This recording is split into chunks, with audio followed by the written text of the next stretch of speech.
Você está ouvindo o Papo Preto, um podcast produzido pelo Alma Preta em parceria com o UOL Plural, um projeto colaborativo do UOL com coletivos e veículos independentes.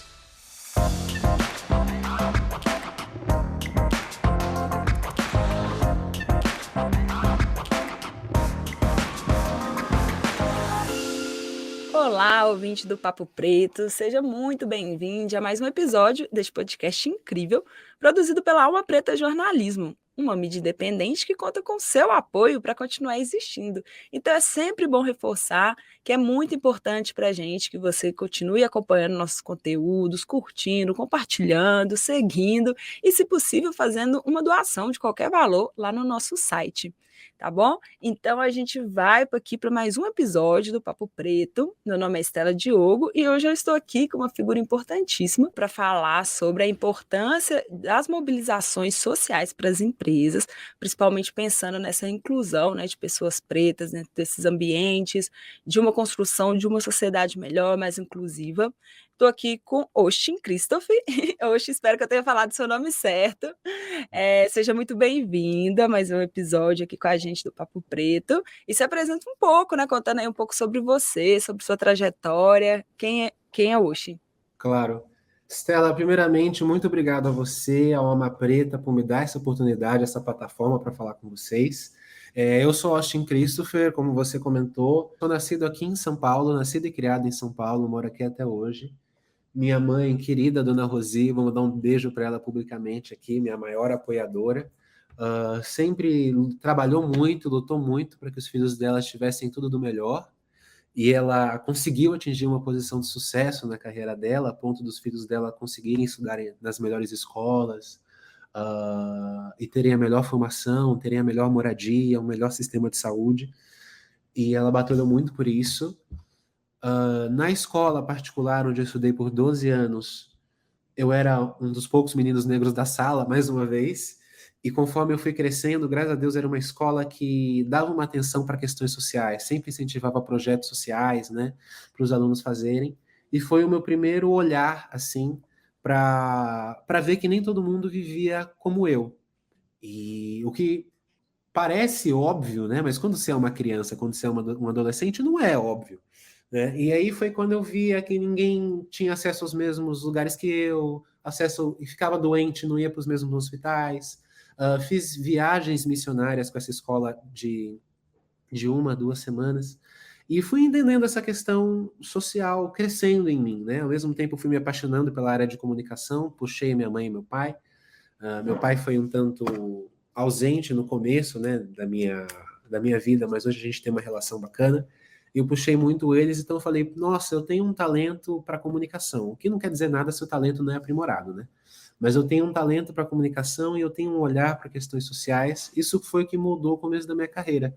Saí desse colégio particular, entrei na faculdade de Casper Libero no curso de Relações Públicas, onde eu estou me formando, se Deus quiser, se meu TCC ficar bom no final desse ano.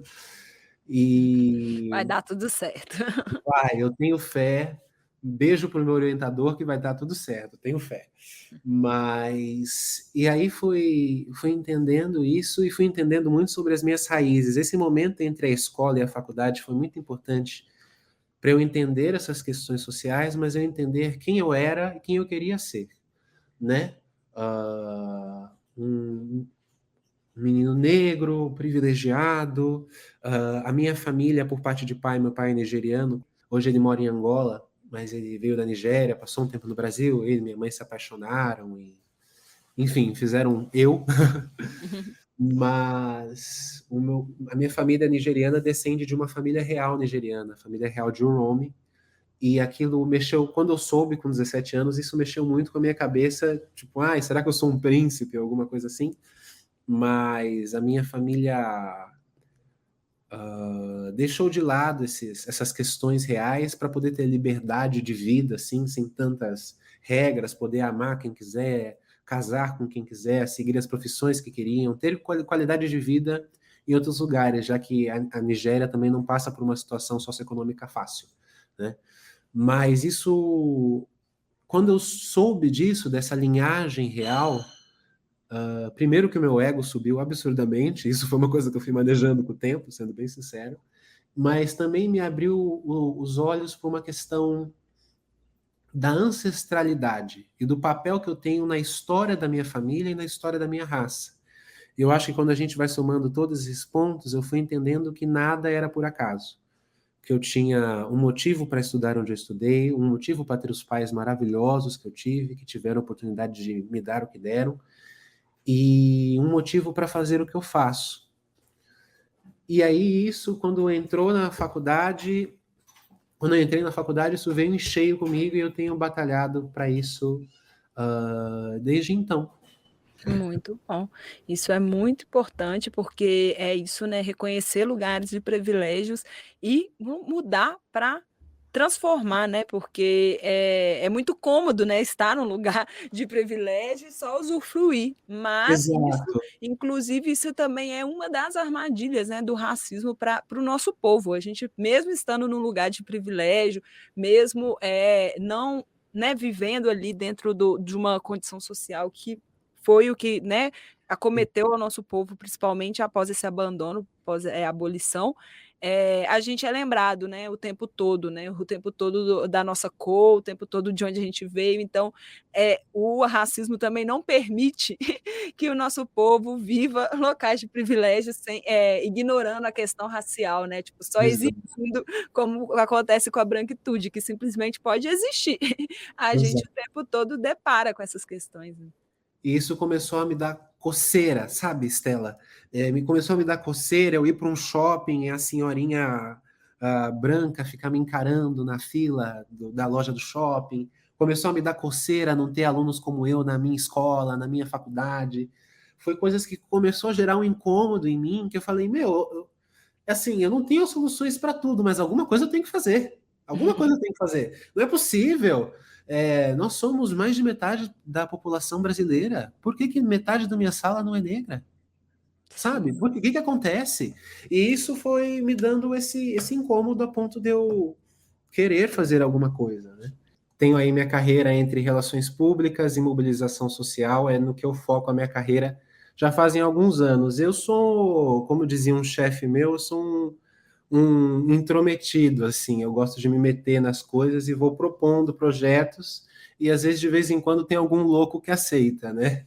Então, eu tenho trabalhado com marcas em times de relações públicas e comunicação já faz alguns anos, e no paralelo eu tenho feito campanhas sociais, ajudado alguns projetos sociais a se desenvolver, muito de acordo com o contexto do tempo que foi passando, assim, desde campanhas de arrecadação de mantimentos na época do agravamento da pandemia, ou até projetos sociais voltados à universidade, onde eu estudo, e nos tempos mais recentes, projetos que sejam mais consolidados, como o FESA, né, o Formação Educacional Sementes da Manhã, da qual sou diretor do conselho, e agora, desde agosto de 2022, também com a Clinton Foundation, a fundação fundada pelo ex-presidente Clinton dos Estados Unidos, da qual eu sou embaixador.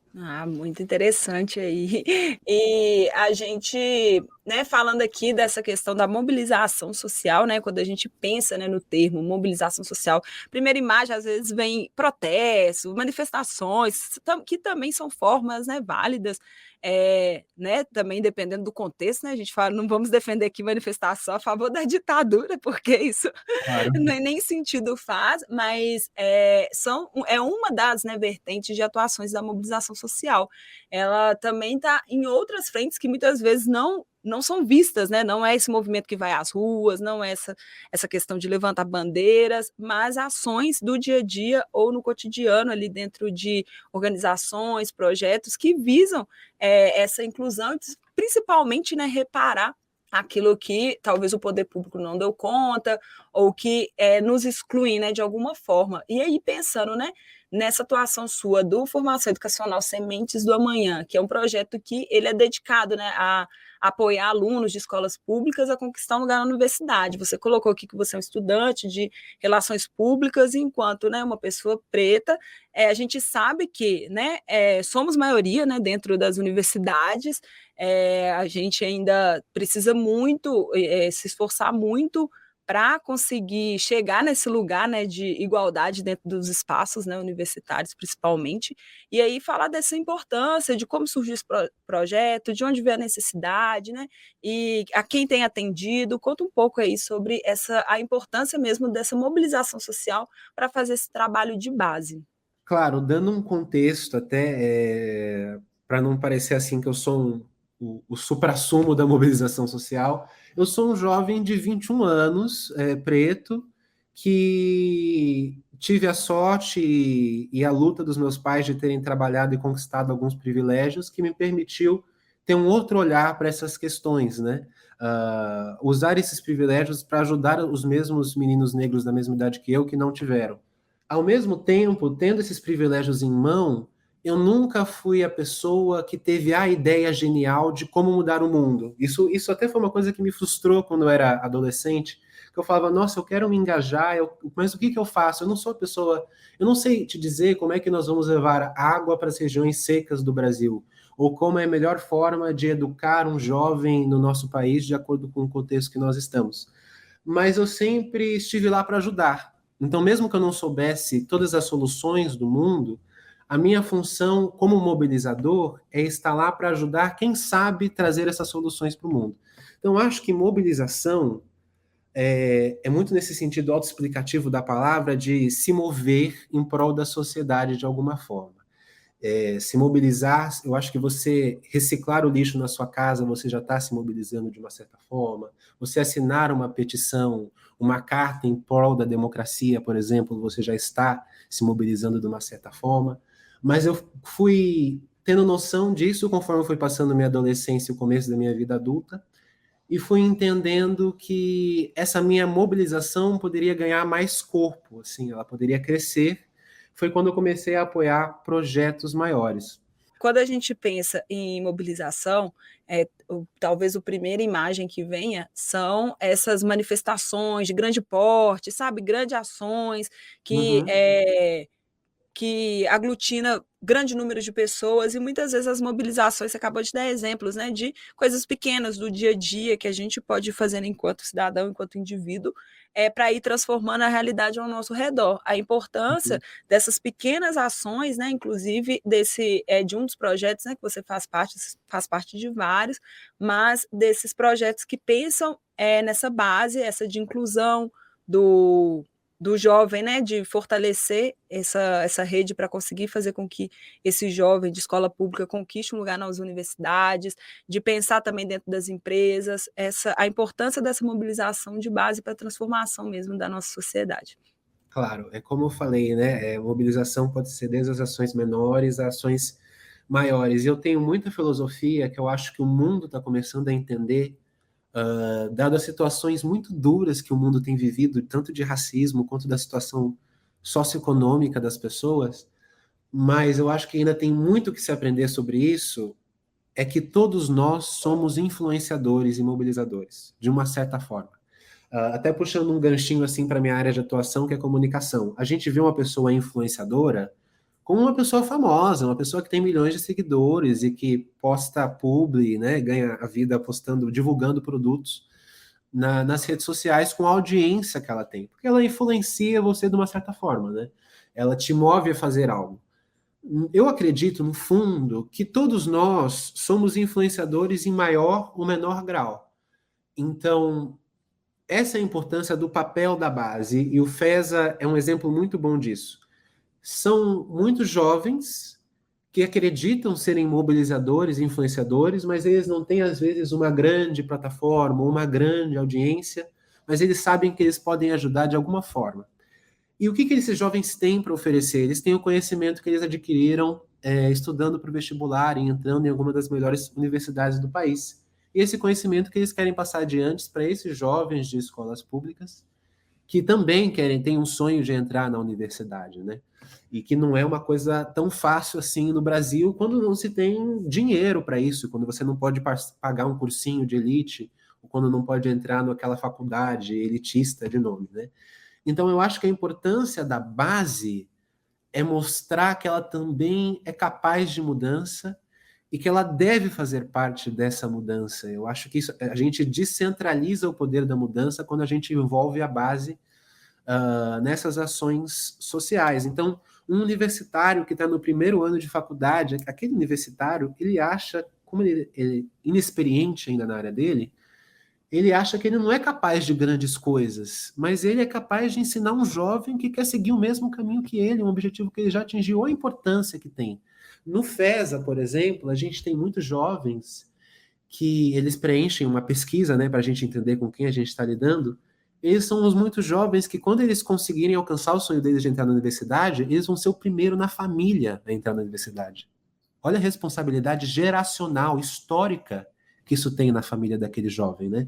Então é uma pessoa para quem, vamos dizer assim, você não daria nada, né? Um voluntário, mas que fez toda a diferença na vida de um menino que sabe biologia, mas não sabe redação. Ele precisa de uma ajuda ali para passar na redação do Enem e conseguir entrar numa boa universidade.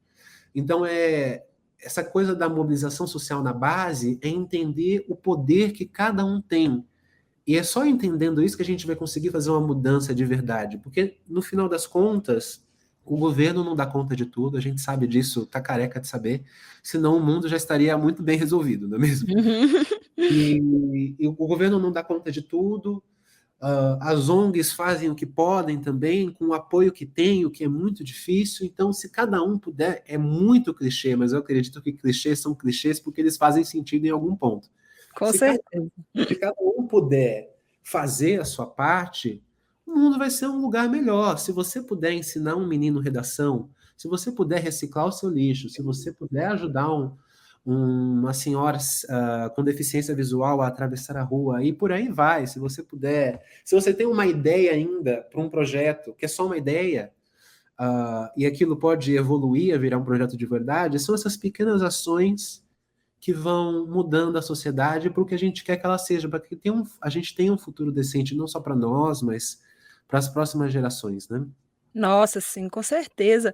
E é isso que você falou, né? São as pequenas ações que transformam o mundo, porque a gente também, né, não pode atuar no mundo, né, enquanto sociedade, esperando que uma grande transformação venha, né, de cima para baixo, aquela coisa quase imposta, né? São nos pequenos atos, no cotidiano mesmo que a gente vai transformando e o peso que isso tem, né? Isso que você colocou, coisas pequenas que acabam tendo um peso para quem está recebendo e incentivando a quem está recebendo a continuar levando isso para frente. Exatamente. O FESA, ele surgiu com a minha querida colega que faz faculdade comigo, a Evelyn Malzoni, que ela começou a dar apoio para o vestibular para algumas amigas de escolas públicas, assim. 3 amigas, eu não me lembro ao certo, isso em 2020. Uma amiga foi chamando a outra, Estela, e a outra foi chamando a outra, e quando viu, a Evelyn tinha centenas de alunos na frente dela, e ela era só uma, e ela começou a chamar universitários de todos os cantos, de todas as faculdades, de todas as áreas, falando, gente, me ajuda, porque eles precisam de ajuda, eles querem estudar, eu só não dou conta sozinha. E isso se transformou num projeto na época, virou o projeto Reforço para o Enem na época, e finalmente, em julho desse ano, a gente conseguiu transformá-lo numa ONG de verdade, que é o FESA, né? Formação Educacional Sementes da Manhã. Então, assim, começou com uma ação muito pequena, assim, nobre, porém pequena. Pequena eu digo em escala, né? E olha o que se transformou hoje. Então, às vezes a gente não tem noção do impacto que a gente pode causar. E eu acho que nós, enquanto pretos na sociedade, a gente tem que pensar isso. Eu me esforço muito para pensar isso todos os dias, como num ponto de vista histórico da situação. A gente tem a possibilidade, eu diria, ouso dizer que nós temos o dever de gerar um impacto na história da raça negra no mundo, né? A gente hoje tem o poder de fazer coisas que a gente não tinha 100 anos atrás. Isso é muito bonito, isso é muito importante. Eu vou te falar, eu tenho só 21 anos, mas eu tenho o sonho de ser pai um dia. Eu fico pensando muito como que vai ser a vida do meu filho negro no Brasil. Tudo bem, ele vai ter alguns luxos, ele vai ter alguns privilégios, mas é só pegar o que aconteceu com os filhos da Giovanna Eubank e Bruno Galhaço. Quer dizer que o pessoal tem privilégio, a vida deles vai ser sem racismo, vai ser uma vida fácil? Muito pelo contrário. Então, como que a gente contribui para que a história contada seja outra num futuro próximo? Eu acho que é esse um um papel que a gente tem. Sim, com certeza. E é isso, né, a partir dessas voltando aqui um pouquinho, né, nessa questão da mobilização, a partir dessas ações populares ou ações que, vão crescendo ali no cotidiano, isso pode se transformar em um projeto de leis, pode se transformar a gente tem alguns exemplos, né, a lei da ficha limpa, o combate à compra de votos, foram ações que iniciaram por mobilizações e que de repente vira uma lei, isso é aplicado, enfim, então não é também em vão, né, tudo que a gente faz Exato. é para repercutir, e aí principalmente pensando nessa questão do racismo, né, da desigualdade que a gente vive, o quanto é mais importante ainda a gente pensar em ações que é voltado para a população preta, periférica, porque a gente numa corrida, né, social, a gente está lá atrás devido aos anos de escravização, ao descaso, né, que foi dado, ao não apoio, né, após a abolição. Então, assim, tudo são reflexos que a gente vive até hoje, e aí é isso que você colocou, a gente não a questão social, ela não exime ninguém de passar os preconceitos raciais, né, a gente está vendo aí provas disso com casos cotidianos que vão acontecendo, porque o preconceito, o racismo, ele se dá pela cor da pele, simplesmente, né, a Sim, pessoa, ela é exato. negra, ela vai ser lida ali como uma pessoa negra e nessa perspectiva, outras, né, outras pessoas vão se achar no direito de cometer o racismo ou de ser intolerante, simplesmente porque a pessoa é negra, não importa a condição social, isso daí infelizmente é algo que a gente está vendo e entendendo isso, né, dessa forma para que isso seja mudado, ou que seja urgente, principalmente a gente pensar em punição, que a gente está falando de casos e atrás de casos que é recorrente não se vê punição, né, com isso. Exa Então, é usado para a pessoa estava exaltada, estava no momento de não sei o quê, sempre existe uma desculpa. arrumam todas as desculpas, né, é absurdo, assim. E é muito sobre isso que você falou. Eu tive muita eu acho que teve sorte e astúcia da minha família, da gente poder minha mãe é publicitária há muitos anos, meu pai é produtor televisivo, e isso me permitiu que a minha família quebrasse algumas barreiras, mas ainda assim é muito triste ver que essas barreiras não são comumente quebradas, dentro da comunidade negra pelos impedimentos que a sociedade dá à comunidade negra de quebrar essas barreiras. Um exemplo Exato. disso eu estudo numa sala universitária de 50 alunos, mais ou menos. Posso estar fazendo uma conta errada, entre 40 e 50 alunos. Eu acho que 3 são negros. 3. No máximo 4.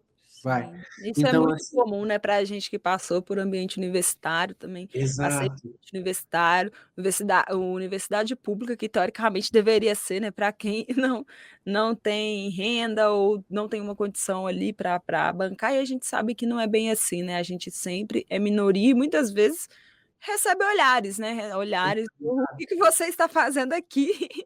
E a gente sabe o Exatamente. quanto é um ato de resistência conseguir finalizar uma faculdade, né. Exatamente. Eu comecei a olhar ao redor da minha sala e da minha vida como um todo, né. Eu que estudei em colégio particular minha vida inteira, depois fui para uma faculdade particular, e eu falei: "Tá bom, eu estou aqui, onde muitos meninos como eu não estão. Isso para mim não é por acaso, isso é um sinal. Como é que eu faço para ajudar com que eles também estejam aqui? Se eu sou o insider, né? Se eu sou a pessoa que já está lá dentro, como é que eu faço para trazer eles para cá também? Porque eu tenho certeza que eles merecem tanto quanto eu. Eu não sou nenhum gênio, nenhum super dotado para estar nesses lugares e eles não. Eles têm tanto esse direito quanto eu. Então é isso que eu tenho lutado nos meus trabalhos, desde que eu fui criando essa noção social de como o mundo funciona, no mundo, uma forma injusta que o mundo funciona. Não, sim, muito importante. E aí, só que também fazendo um reforço, né, para o que é Alma Preta, para o que é esse podcast.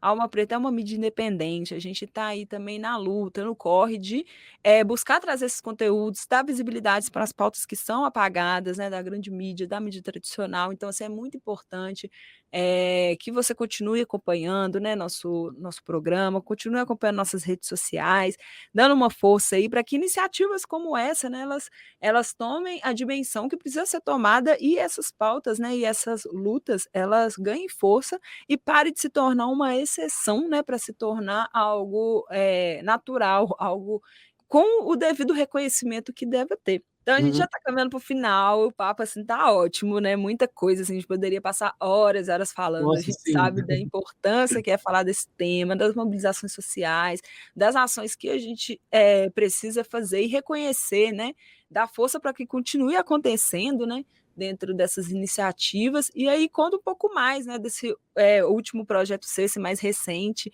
da Clinton Foundation? Deixa eu só ver se eu falei certo. Isso, a Clinton Foundation. Tá, Primeiro, eu então gostaria de fazer um adendo muito importante, que você falou da importância de seguir a Alma Preta e apoiar os conteúdos de vocês. Que fique claro aqui para os nossos ouvintes, a Alma Preta faz um trabalho muito importante. Eu estou quase me formando comunicólogo e eu tenho um amor enorme por comunicação. E comunicar é transmitir amor, transmitir empatia, transmitir conhecimento, para isso gerar coletividade. A Alma Preta e projetos como a Alma Preta, quando comunicam assim, fazem com que nosso povo se una para lutar contra os absurdos que estão acontecendo no nosso país e no mundo. Então, ressaltando aqui o que a Estela está falando para vocês, não deixem de apoiar, de seguir, de acompanhar, porque vocês não têm noção da diferença. Como eu falei, todos nós somos influenciadores em maior ou menor grau, vocês não têm noção da diferença que o apoio de vocês faz. Então, por favor, podem colocar o dedo aí, curtir, comentar, compartilhar, porque isso é muito importante. isso mesmo, olha aí a importância, né, de construir essa rede e se conectar, né, com essas pessoas maravilhosas, conhecer esses projetos maravilhosos que o Oxi faz parte. Exatamente. E a gente estamos aí junto nessa e conta voltando aqui, né, um pouco mais, Isso. retomando aqui sobre os fechando aqui o parêntese, vamos voltar aqui. A gente espera aqui muitos frutos, inclusive também do FESA, né, que continue levando e criando essas oportunidades para os jovens, né, de escola pública, jovens periféricos, alcançarem a universidade, que a gente sabe que a transformação ela vem com a educação. Sem a educação, a gente não consegue transformar o mundo, e sem olhar, né, para esses jovens, e sem olhar para a periferia, e sem olhar para a população preta também, os avanços não vão ser em vão, né, os avanços vão ser em vão, e a gente vai continuar reproduzindo as desigualdades. Não é esse nosso objetivo, né? Nosso objetivo é um mundo Exatamente. mais inclusivo. Exato, a educação é muito, por isso que eu tenho focado tanto em projetos de educação, já fiz parte de projetos voltados à insegurança alimentar e outras frentes, mas a educação tem sido esse meu foco exatamente por aquilo que eu falei, que é o que vocês na Alma Preta fazem também, que é comunicar, que é passar uma mensagem de aprendizado para a gente se unir para acabar com essas desigualdades que têm acontecido, né? Não tem como a gente acabar com essas desigualdades se a gente não as entende primeiro. Por isso que o treinamento da Clinton Foundation é tão importante, por isso que o FES é tão importante para que esses alunos entendam, entrem num ensino superior e possam contribuir das suas formas, para eles entenderem como o mundo funciona e como eles podem contribuir para a melhora desse mundo, né? Então é por isso que eu tenho levantado essa bandeira da educação com tanta força e pretendo levantar por muito tempo aí. Muito obrigado mais uma vez pela oportunidade de falar com vocês. Sei que eu sou um tagarela, estendemos o tempo um pouquinho, mas Imagina. eu agradeço profundamente. Como eu falei, sou novinho, não é todo mundo que quer ouvir o que eu tenho para dizer, então já me traz muita alegria poder contar sobre o que eu tenho trabalhado com vocês. E vamos com Bom. tudo, porque 2022 ainda tem muita novidade por aí, né?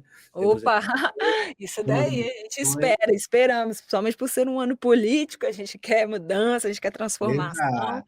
e a Alma está aí para isso, viu, Oxi? Você pode contar com a gente, porque a ideia é essa, né, dar visibilidade para esses projetos, dar visibilidade para essas vozes, e é isso aí que a gente vai construindo junto, tá bom? Compartilhe com a gente, então, suas redes, para as pessoas conhecerem, né, seu trabalho, onde as pessoas podem acompanhar aí o que você tem feito.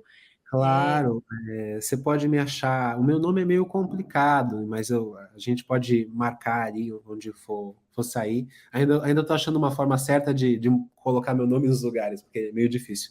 Mas você pode me achar no LinkedIn, Austin ou Christopher. E também no Instagram, @AustinOzemudiamen, a gente vai deixar aí o arroba para vocês para ficar mais fácil, que eu sei que é um nome complicado. É isso aí. É aqueles nomes que não se fala como se lê, né? Tá Exato, e escrito cheio de Austin, mas Hs, é cheio de consoantes. Oxi. Eu mesmo apanhei aqui, falei, devo ter falado a pronúncia em algum momento errado, mas ele já me perdoou. Ele falou que já está Perdoa, não se preocupe, eu não guardo rancor, Estela, ainda mais de você, que só me ouviu, só me deu atenção. Ai, ótimo. Muito obrigada mesmo pela sua participação e muito sucesso aí nessa carreira, que você ainda tem muita caminhada pela frente para alcançar resultados incríveis. Tenho Ai, certeza disso. obrigado. Obrigado, Estela, vamos juntos, um beijo. Outro, tchau, tchau. Tchau. Você ouviu o Papo Preto, um podcast produzido pelo Alma Preta em parceria com o UOL Plural, um projeto colaborativo entre o UOL e coletivos e veículos independentes.